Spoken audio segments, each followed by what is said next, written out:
Orange is the New Black, Season 3, Episode 5, and this is a pretty interesting one because we got our first look at just what it will mean now that the prison is owned by a private corporation.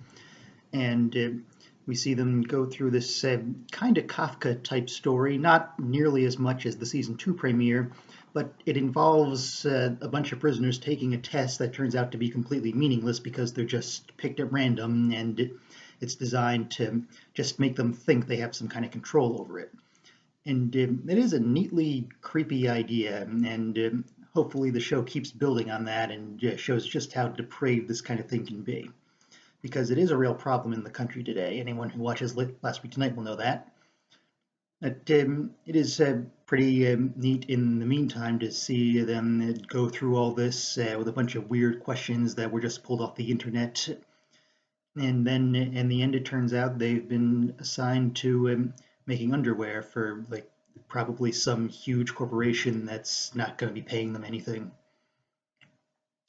And that's just continuing the same theme.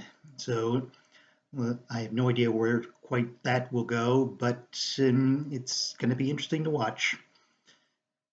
And the background we get this time is for Flocka, and just like we got with the last time this happened, it's pretty neat to see someone who until now was basically just this background member of her gang.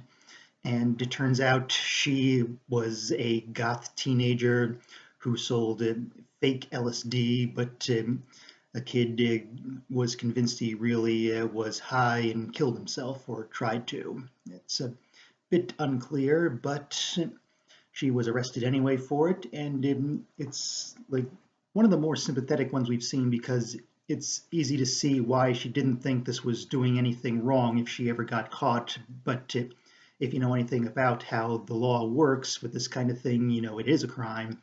So she definitely is understandable, like why she is where she is. But at the same time, she still is now one of the more sympathetic ones, definitely. And we don't get much more out of this because it's basically all about just again showing the situation. But there is some fun stuff along the way, and it's definitely great to see just how much things are going to be different now because a show like this does run the risk of stagnation where you keep seeing just the same environments and the same people all the time and mostly in the same groups because like they stick to their own races and they made a big deal of that from the start.